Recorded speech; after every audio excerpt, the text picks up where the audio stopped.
Sa ngalan ng Ama at ng Anak at ng Espiritu Santo. Amen. Ang pagpapala ng ating Panginoong Hesukristo, ang pag-ibig ng Diyos Ama, at ang pakikipagkaisa ng Espiritu Santo naway sumainyong lahat. At sumaiyo rin. Mga kapatid, aminin natin ang ating mga kasalanan upang tayo'y maging marapat gumanap sa banal na pagdiriwang. Inaamin ko sa makapangyarihang Diyos at sa inyo mga kapatid, na lubha ako nagkasala sa isip, sa salita at sa gawa, at sa aking pagkukulang. Kaya isinasamo ko sa mahal na Birheng Maria, sa lahat ng mga anghel at mga banal, at sa inyo mga kapatid, na ako'y panalangin sa Panginoong ating Diyos. Kaawaan tayo na makapangyarihang Diyos, patawarin tayo sa ating mga kasalanan, at patnubayan tayo sa buhay na walang hanggan. Amen. Panginoon, kaawaan mo kami. Panginoon, kaawaan mo kami. Kristo, kaawaan mo kami. Kristo, kaawaan mo kami. Panginoon, kaawaan mo kami. Panginoon, kaawaan mo kami. Manalangin tayo. Ama naming makapangyarihan, sa taon-taong pagdiriwang ng paghahandang 40 araw para sa Pasko ng Pagkabuhay, kami nawa ay lalong umunlad sa pagtuklas sa hiwaga ng tagumpay ni Kristo, upang masundan namin siya sa pamumuhay na marangal bilang aming tagapamagitan kasama ng Espiritu Santo magpasawalang hanggan. Amen.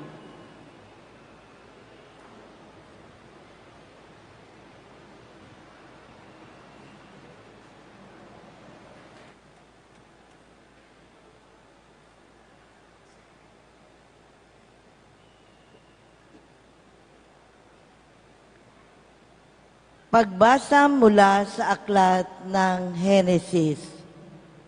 Nilikha ng Diyos ang tao mula sa alabok, hiningahang sa ilong at nagkaroon ng buhay. Naglagay ng Panginoon ng isang halamanan sa Eden, sa dakong silangan, at dooy dinala ang taong kanyang nilalang. Pinasibol niya roon ang lahat ng uri ng hayop, nakakalugod sa paningin at masasarap ang bunga. Sa gitna ng halamanan, naroon ang punong nagbibigay buhay at ang punong nagbibigay ng kaalaman tungkol sa mabuti at masama. Ang ahas ang pinakatuso sa lahat ng hayop na nilikha ng Panginoon. Minsan, tinanong nito ang babae, "Totoo bang sinabi ng Diyos na huwag kang kakain ng anumang bungang kahoy sa halamanan?" Tumugon ang babae, "Hindi naman. Ipinakakain sa amin ng anumang bunga sa halamanan. Huwag lamang ang bunga ng puno na nasa gitna niyon.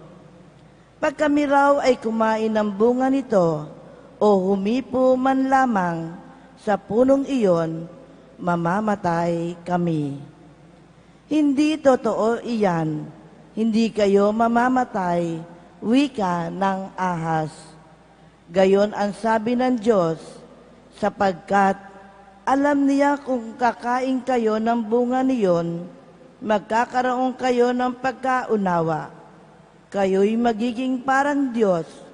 Malalaman ninyo ang mabuti at masama. Napakaganda sa paningin ng babae ang punong kahoy at sa palagay niya'y masarap ang bunga nito.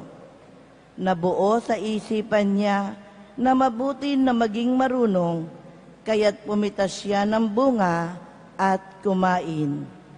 Kumuha rin siya para sa kanyang asawa at kumain din ito. Nagkaroon nga sila ng pagkaunawa matapos kumain. Noon nila nalaman sila'y hubad, kaya't kumuha sila ng mga dahon ng igos, pinagtagni-tagni at ginawang panakip sa katawan. Ang salita ng Diyos. Salamat sa Diyos.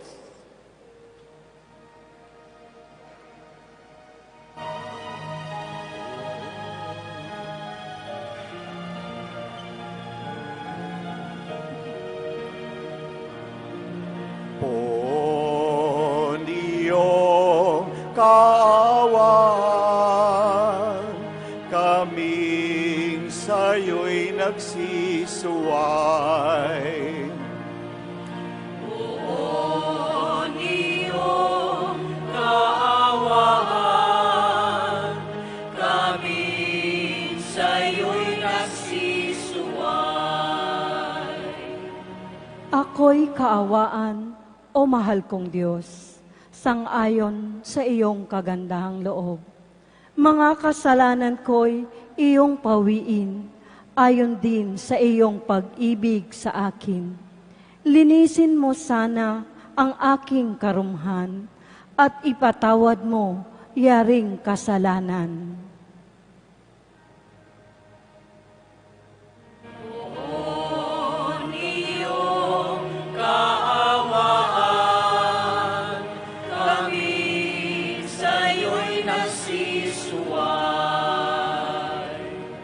Ang pagsalangsang ko ay kinikilala, laging nasa isip ko at alaala. Sa iyo lang ako nagkasalang tunay, at ang nagawa ko'y di mo nagustuhan.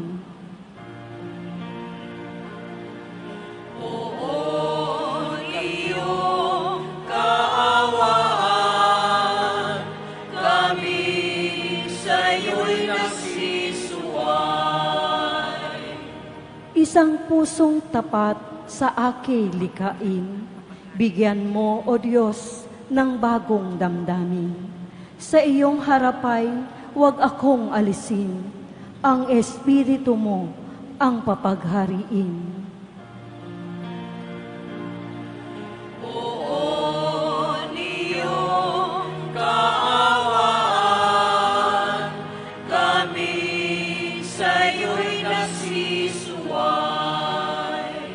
Ang galak na dulot ng iyong pagliligtas, ibalik at ako ay gawin mong tapat. Turuan mo akong makapagsalita at pupurihin ka sa gitna ng madla.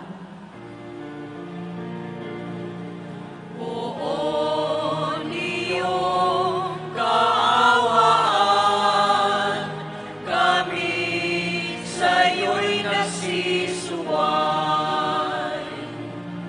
O iyong kaawaan, kami sa'yo'y nagsisuway.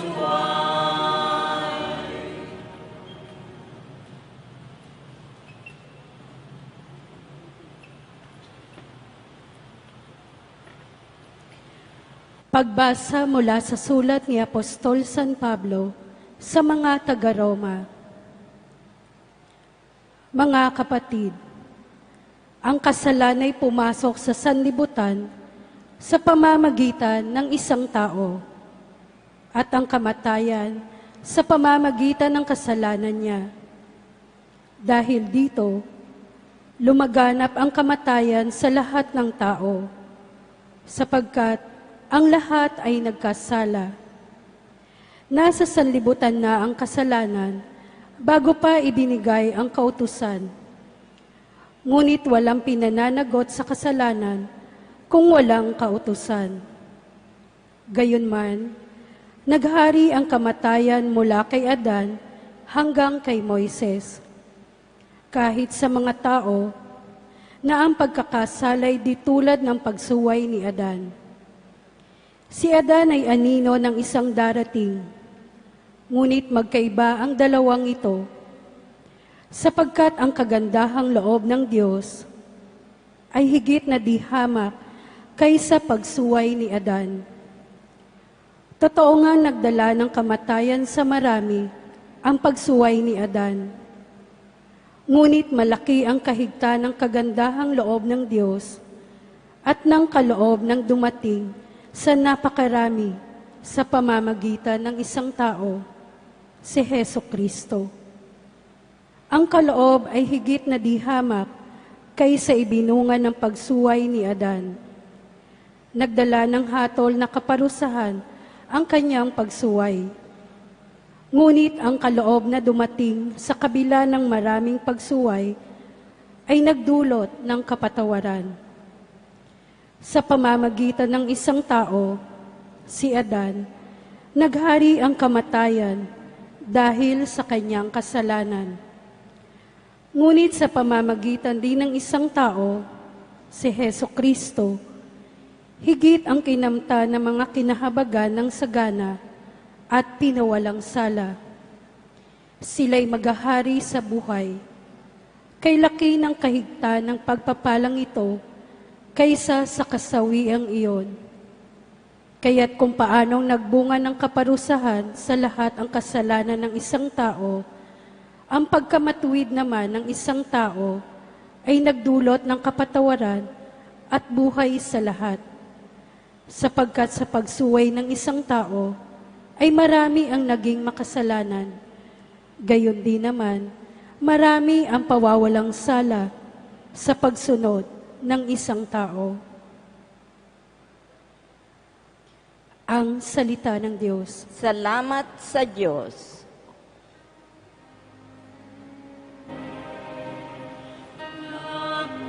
Puri kami sa'yo, Panginoong Jesucristo. Nagpupuri kami sa'yo, Panginoong Jesucristo.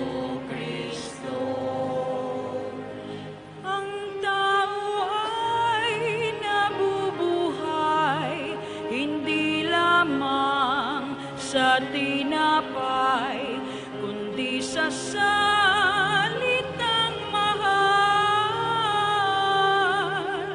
mula sa bibig na banal ng Ama nating may kapal. Nagpupuri kami sa'yo, Panginoong Jesucristo. Sumainyo ang Panginoon. At sumairin. Ang mabuting balita ng Panginoon ayon kay San Mateo. Papuri sa iyo, Panginoon. Noong panahong iyon, si Jesus ay dinala ng Espiritu sa ilang upang tuksuhin ng Diablo.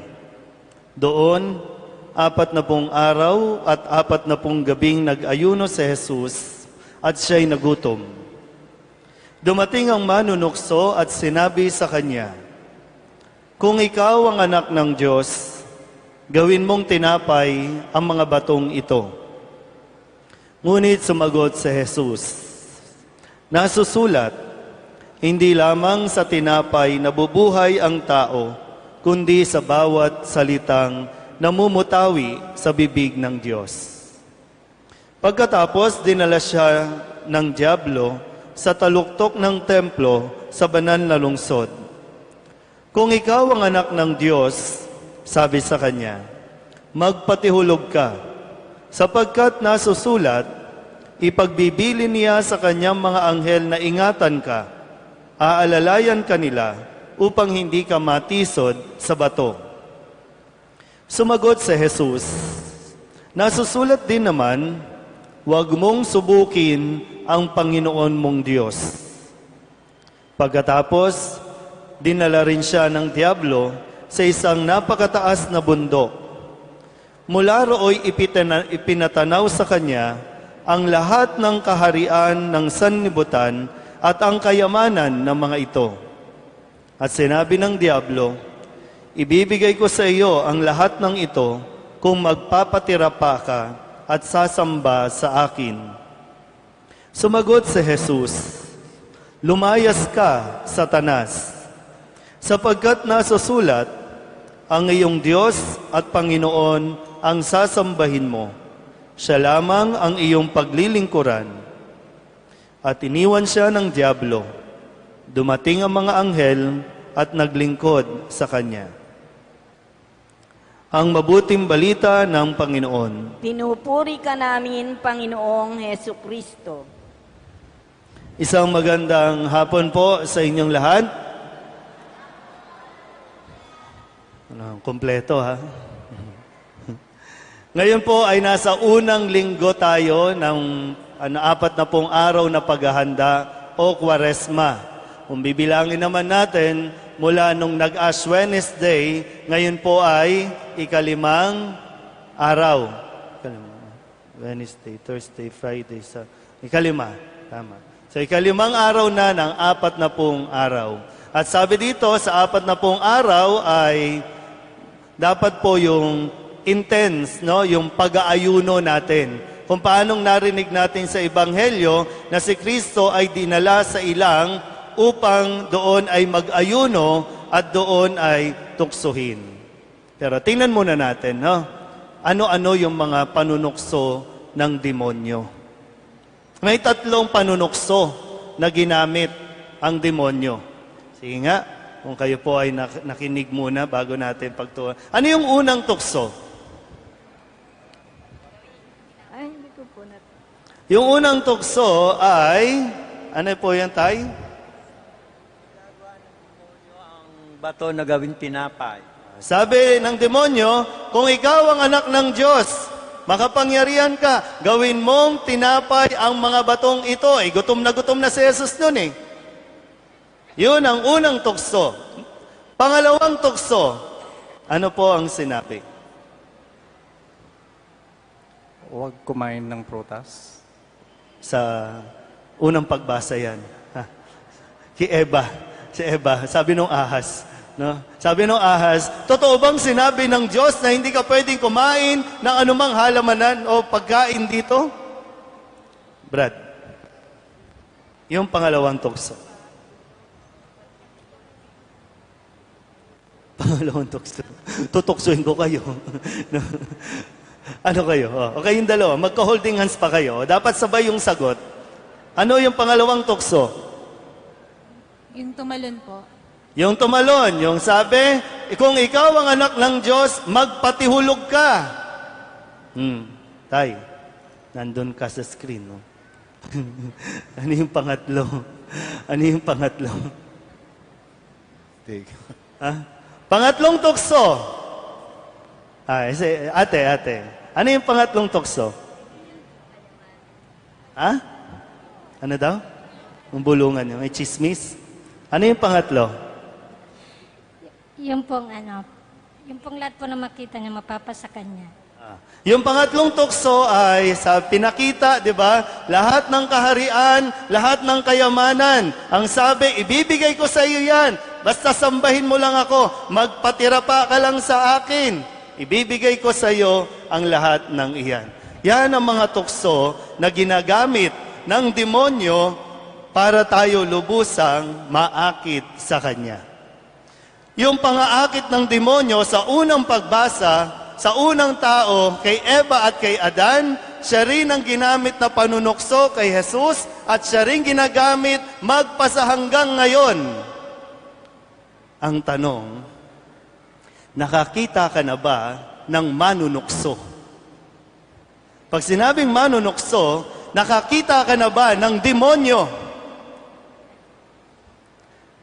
Ang turo sa atin, maging sa mga pelikula, ang demonyo, ang itsura niyan ay pangit, nakakatakot, may sungay, no? Parang ganun pa. Mayroong buntot, minsan may pakpak, nanlilisik ang mga mata, kulay pula, may espada, o kaya mayroong malaking tinidor. Nakakatakot. Di ba, no? Nag-isip yung demonyo. Di ba, no? Kung ganun ang itsura ng demonyo, may lalapit ba sa kanya? Kung nakakatakot pa lang, sa umpisa pa lang, biglang lilitaw dyan, ang demonyo, lalayo tayo agad. Baka magtakbuhan tayo lahat dito. So sabi ng demonyo, wrong move. Kailangan magbagong anyo. Kailangan magpa-Vicky Bello ako. Kailangan magpa-retouch ako. Kailangan magpabago ako, magparitoke ako. Kaya, ang itsura ng demonyo ay tingin sa katabi. Tingnan ang katabi. Ganyan na ang itsura ng demonyo ngayon. And that's the reality. Kasi katatakutan ang demonyo kung pangit ang itsura. Kailangan maging attractive siya. Kaya hindi natin alam, dinidemonyo na tayo. Sabi nyo sa katabi ninyo, dinidemonyo ka na.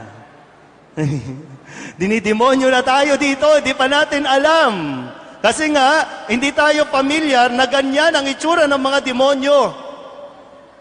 Dinidemonyo na tayo dito sa simbahan. Kasi ang demonyo, kahit sa loob ng simbahan, nakakapasok. Mas magaling pa nga demonyo sa atin tanggapin nyo na yan.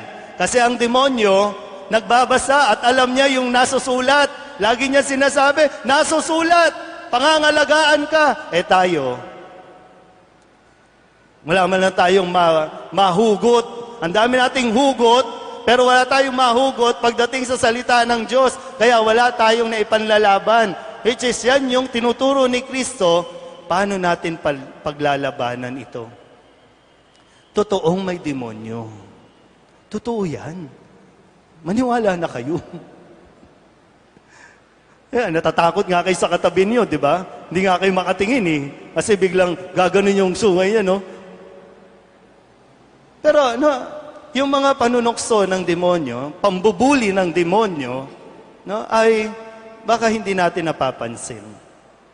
Kasi nga, maganda na yung packaging ng demonyo ngayon. Maganda na, hindi na pananakot ang approach. Maganda na. Kaya nga, ang sabi ng demonyo, may kapangyarihan ka naman, di ba? Di gawin mo ng bato, gawin mo ng tinapay yung mga batong ito, hindi ka na maghihirap, hindi ka na magtatrabaho, instant, may tinapay, nandyan, busog ka na. Ang sabi ng Diyos, bungkalin mo ang lupa, magtrabaho ka, pagsikapan mo, paghirapan mo. Ganyan tayo, may mga appetite tayo na kapag ganyan. Kaya, be aware Lalo pa ngayong Kwaresma. Lalo pa ngayon, maraming pumipila sa kumpisalan. Lalo pa ngayon, maraming nag-aayuno, maraming nagsasakripisyo. Dito mas malakas sa panahong ito ang demonyo. Yun yung unang tukso na, sige na, pagbigyan mo na yan. Need mo yan, di ba? Madali lang yan. Makipag-sex ka. Mayroon kang need sa pangangatawan mo, di ba? Madali lang kumuha ng babae, lalaki dyan. Para maibsan yung pangangailangan mo, sige na. Madali yan. Ang ganda mo kaya? Ang pogi mo kaya? Pangalawang tukso, sabi doon, magpatihulog ka. Bakit? Pag nagpatihulog ka, hindi ka nasaktan, palakpakan ng mga tao, sikat ka. Kaya di ba, ang dami ngayon, ginagawa natin lahat, sumikat lang. Panunokso ng demonyo na magiging sikat ka. Yan. Kaya kahit mapa-YouTube, mapa-Facebook, kung ano-ano pinagpo-post natin para maraming mag-like. Minsan, kahit pag wala nang nagla-like, ikaw na lang nagla-like, Gagawa ka ng sariling account, ilalike yung sa... Pero yung kasikatan, of course, hindi naman, kaya kailangan lang maging aware tayo. Baka ito yung ginagamit sa atin. Baka ito yung kahinaan natin. Gustong-gusto natin napapansin. Gustong-gusto natin pinapalakpakan. Need kasi natin yan. Pangangailangan kasi natin. Diyan ka mahina. Sige. Magpapansin ka. Pangatlo, na panunokso na ginamit, bibigay ko sa iyo ang lahat ng kayamanan, pati mga kaharian. Ibig sabihin, you will be in control. You will have position. Magiging makapangyarihan ka. Pag may kapangyarihan ka, pag may position ka, kontrolado mo ang tao, susunod yan sa iyo. Kung may pera ka, lalapit ang tao sa iyo. Kaya lahat ginagawa natin. Kaya minsan, naku, huwag kang umalis dyan sa posisyon mo. Dapat ikaw, kasi ikaw ang magaling. Dapat ikaw dyan. Huwag kang papatalo. Kaya minsan, nag-aaway-aaway kami dito. Posisyon lang yan. Pinag-aaway-awayan namin dito. Nagkakagulo-gulo kami, nagdi-divide kami dahil lang sa posisyon. Wow, nananalo pala ang demonyo. Hindi natin alam. Minsan, kahit sa loob ng pamilya, di ba? Ikaw dapat ang masunod. Ikaw ang may pera eh. Susunod yan sa'yo. Pag di mo yan pag di sumunod, huwag mong bigyan. Nakakagalit-galit tayo. Kaya ingat. Ingat. Sabihin nyo nga po sa katabi niyo, mag-ingat ka sa demonyo.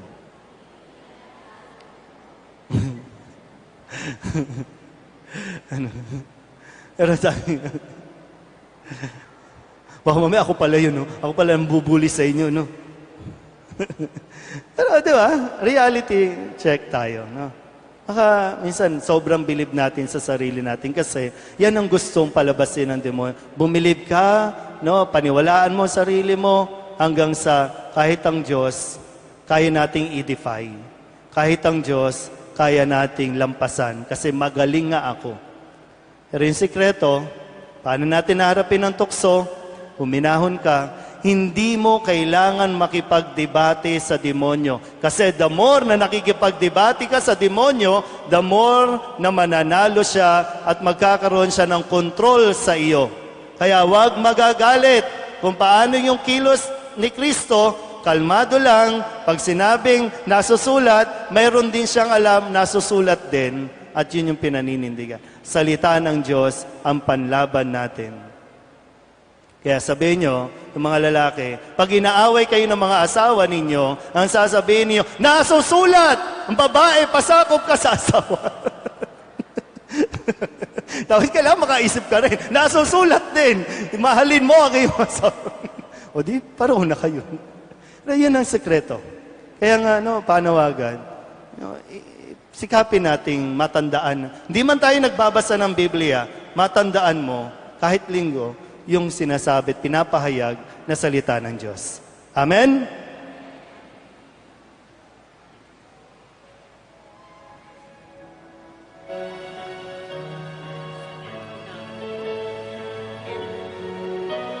Sumasampalataya ako sa Diyos, Amang makapangyarihan sa lahat na may gawa ng langit at lupa.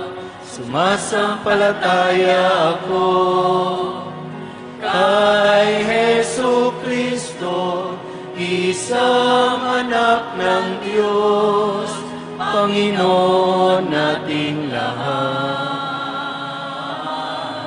Nagkatawang tao siya, lalang ng Espiritu Santo, ipinanganak ni Santa Mariang Birhen. Pinagpakasakit ni Poncio Pilato, pinako sa krus, namatay nilibing. Nanawag sa kinaroroonan ng mga yumao. Nang may ikatlong araw, nabuhay na magmuli, umakyat sa langit, naluluklok sa kanan ng Diyos amang makapangyarihan sa lahat. Doon magmumulang paririto at hukom sa nangabubuhay, nangamatay na tao. Sumasampalataya naman ako sa Diyos Espiritu Santo, sa banal na simbahang Katolika,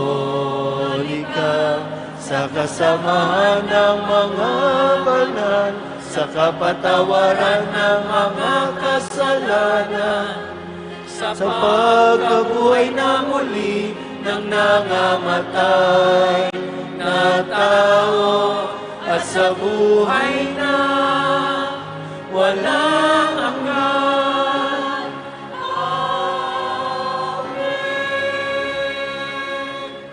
Minamahal kong mga kapatid, idalangin natin na buong pusong sumampalataya ang lahat ng tao sa mabuting balitang nagmumula sa bibig ng Diyos. Ang ating itutugon, Panginoon, dinggin mo ang aming panalangin. Panginoon, dinggin mo ang aming panalangin. Upang ang mga OFW at mga nangingibang bansa ay mabuhay sa salita ng Diyos at huwag lamang sa pera at ginhawa. Manalangin tayo. Panginoon, dinggin mo ang aming panalangin. Upang ang mayayaman ay buong pusong mamahagi sa mga dukha ng mga bagay na kailangan pa nila, manalangin tayo. Panginoon, dinggin mo ang aming panalangin. Upang ang mga mataas na pinuno ng bansa ay sumunod sa ipinangangaral ng simbahan ng Diyos, manalangin tayo. Panginoon, dinggin mo ang aming panalangin. Upang sa mga sandali ng tukso at pagsubok ay maalaala natin ang mga salita ni Kristong Panginoon sa kanyang mga alagad, manalangin tayo. Panginoon, dinggin mo ang aming panalangin. Ama naming mapagmahal, wag nawa kaming maniwala sa demonyo o sa ahas, kundi kay Kristo, ang iyong salitang nagliligtas at nagbibigay ng buhay na walang hanggan. Amen.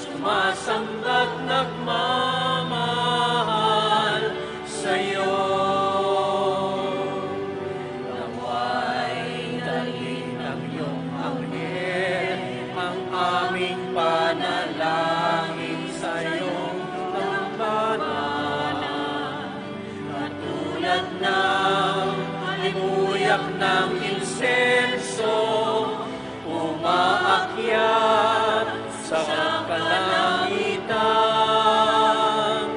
Handog namin sa iyo, Ama, ang tinapay at alak na ito, ang handog ng bayang umaasa, sumasambat nagmamahal sa'yo. Manalangin kayo mga kapatid upang paghahain natin ay kalugdan ng Diyos samang makapangyarihan. Kahain sa iyong mga kamay, sa kapurihan niya at karangalan, sa ating kapakinabangan at sa buong sambayanan niyang banal. Ama naming lumikha, gawin mong kami maging marapat maghain sa pagdiriwang namin ngayon ng pagsisimula ng banal na panahon ng 40 araw na paghahanda para sa Pasko ng pagkabuhay sa pamamagitan ni Jesucristo kasama ng Espiritu Santo magpasawalang hanggan. Amen. Sumainyo ang Panginoon. At sumaiyo rin. Itaas sa Diyos ang inyong puso at diwa. Itinaas na namin sa Panginoon. Pasalamatan natin ang Panginoong ating Diyos. Marapat na siya ay pasalamatan. Ama naming makapangyarihan, tunay nga marapat na ikaw ay aming pasalamatan sa pamamagitan ni Jesucristo na aming Panginoon. Ang kanyang 40 araw na pagtitiis ng kagutuman ay nagbibigay kahulugan sa panahong ito ng pagpapakasakit para sa kapwa-tao. Ang pagtalikod niya sa tuksong maging makasarili ay nagtuturo sa aming harapin ang pagpapakabuti upang kaisa niya ay maging malaya kami sa pagdulog sa hapag ng huling hapunan na siyang hantungan ng lahat sa kalangitan. Kaya kaisa ng mga anghel na nagsisiawin ng papuri sa iyo, nang walang humpay sa kalangitan, kami nagbubunyi sa iyong kadakilaan.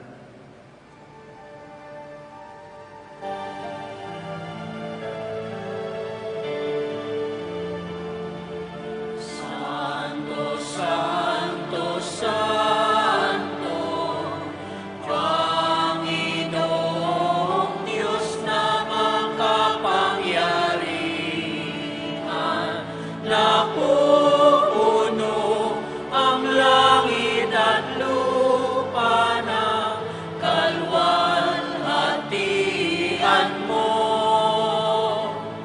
Hosana sa kaitaasan,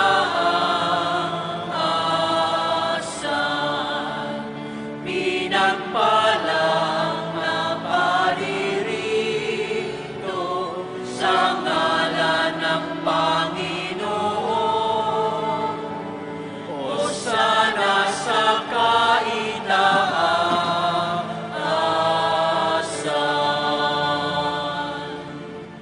Ama naming banal, ikaw ang bukal ng tanang kabanalan.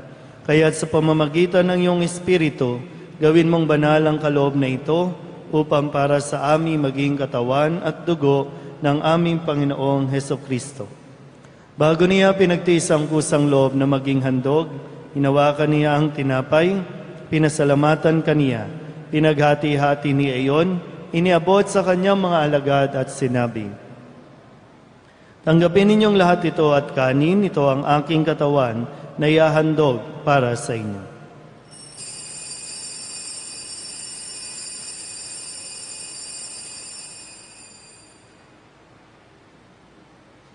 Gayun din naman, nang matapos ang hapunan, hinawakan niya ang kalis, muli kaniyang pinasalamatan.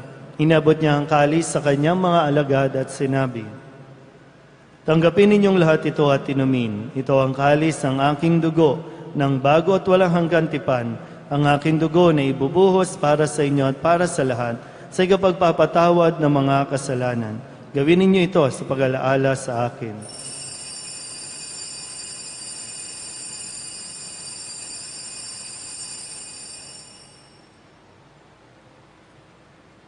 Ipagbunyi natin ang misteryo ng pananampalataya.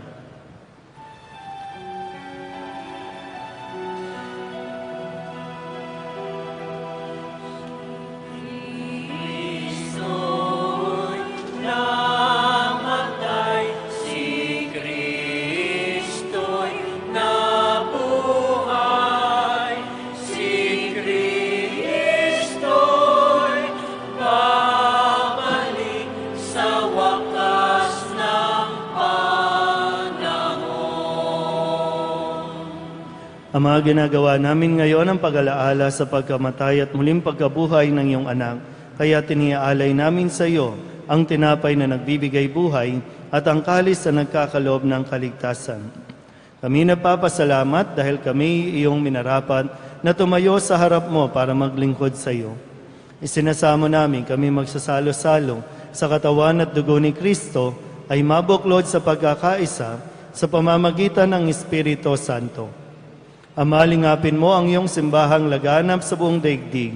Puspusin mo kami sa pag-ibig kay San Francisco na aming Papa at ni Luis Antonio na aming Obispo at ng Tanang Kaparian. Alalahanin mo rin ang mga kapatid naming nahimlay na may pag-asang sila'y muling mabubuhay, gayon din ang lahat ng mga pumanaw. Kawaan mo sila at patuloyin sa iyong kaliwanagan.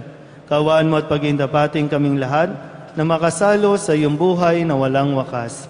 Kaysa ng mahal na Birheng Maria na Ina ng Diyos, ng kabiyak ng puso niyang sa San Jose, kaysa ng mga apostol at ng lahat ng mga banal na namuhay dito sa daigdig ng kalugod-lugod sa iyo, may pagdiwang nawa namin ang pagpupuri sa ikararangal mo sa pamamagitan ng iyong anak na aming Panginoong Hesukristo. Sa pamamagitan ni Kristo, kasama niya at sa Kanya, ang lahat ng parangal at papuri ay sa iyo, Diyos Amang makapangyarihan, kasama ng Espiritu Santo, magpasawalang hanggan.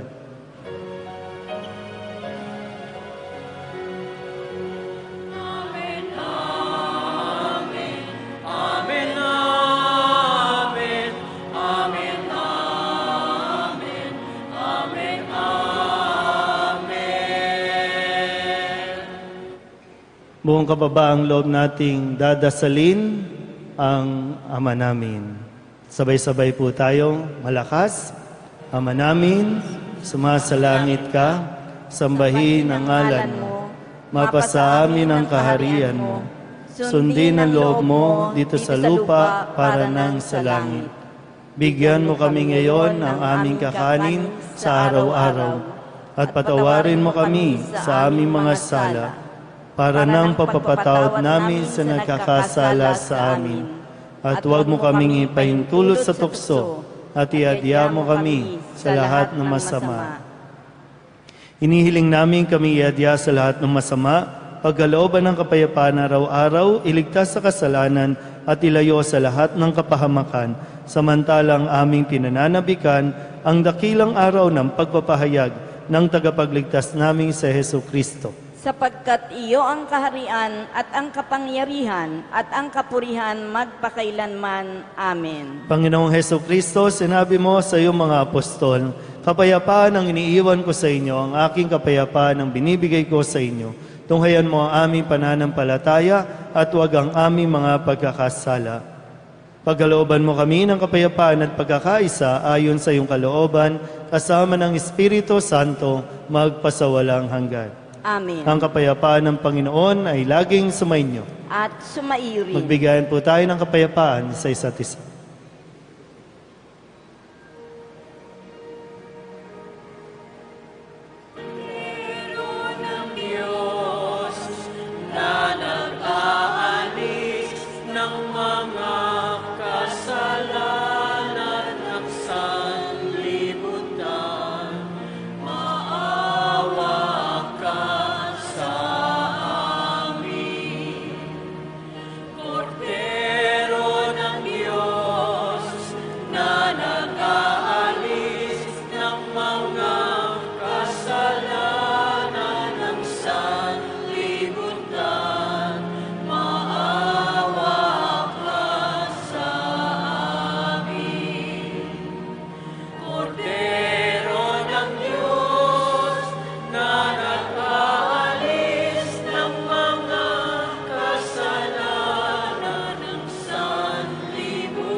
Ito ang kordero ng Diyos.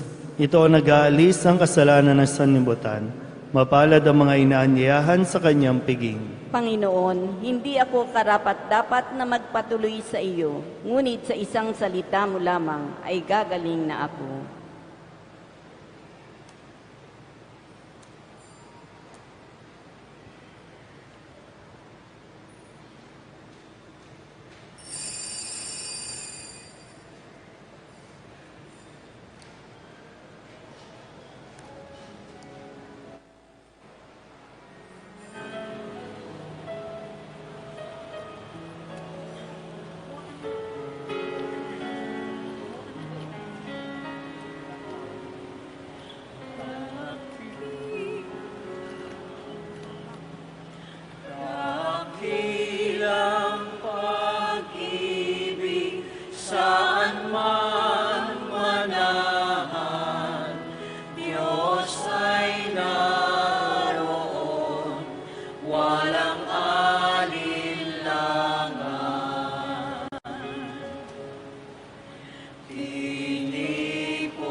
Ang ating Diyos na siyang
announcement.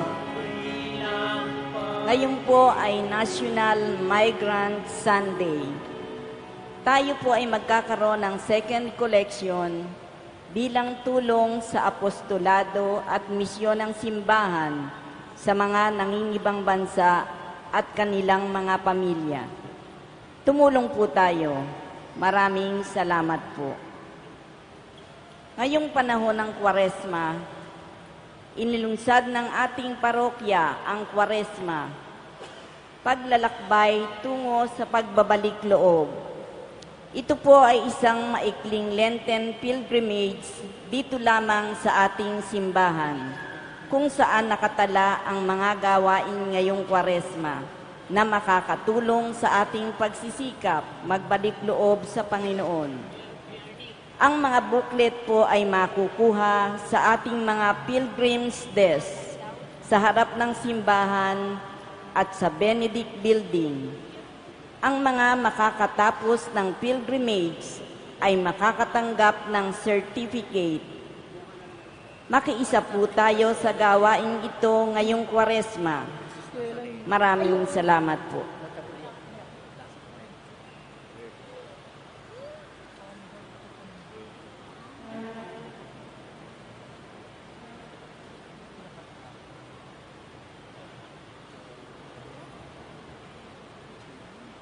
Manalangin tayo. Ama naming mapagmahal, kaming pinapakinabang mo sa pagkaing iyong bigay, ay tumanggap ng pampalakas ng pananampalataya, pampatibay ng pag-asa at pampaalab ng pag-ibig. Matutuhan nawa naming damahin ang gutom at pananabik sa tunay na pagkaing nagbibigay buhay upang kami makapamuhay sa bawat salita na namumutawi sa iyong bibig. Sa pamamagitan ni Jesucristo, kasama ng Espiritu Santo, magpasawalang hanggan. Amen.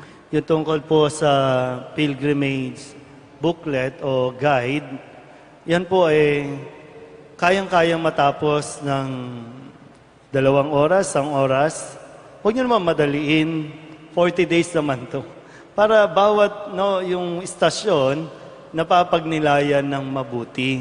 Hindi yan minamadali. Kasi, halimbawa, kanina, kaka-announce lang na mayroon tayong pilgrimage booklet, nagpapapirma na agad kasi nakumpleto niya na agad ngayong araw na ito. So, namnamin po, no? Tapos pag nilayan yung bawat istasyon na bibisitahin, bago tuluyan na, para mas maunawaan natin kung ano yung nilalaman ng dasal. Para mas, mas feel yung dating. Hindi minamadali. Sumainyo ang Panginoon. At sumaiyo rin. Manalangin tayo para sa pagbabasbas.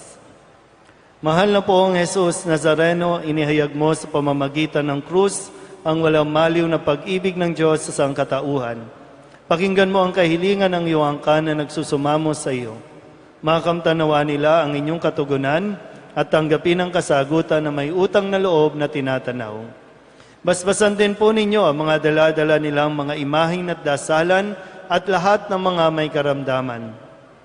Sa pamamagitan ng bendisyon na ito, naway maalala nila ang pangako nila noon sa binyag, na ikaw ay kanilang iibigin at paglilingkuran bilang Panginoon, magpasawalang hanggan. Amen. At pagpalain kayo ng makapangyarihang Diyos, Ama at Anak, at Espiritu Santo. Amen. Tapos na ang banal na misa, humayo tayong mapayapa. Salamat sa Diyos. Magandang hapon po.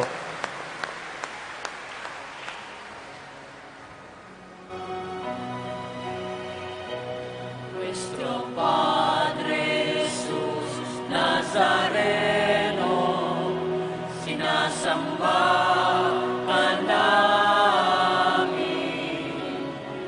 pinipinto ka namin, aral mo ang aming buhay at kaligtasan. Nuestro Padre Jesus Nazareno, iligtas mo kami sa kasalanan. Ang krus mong kinamatayan ay sagisag ng aming kaligtasan.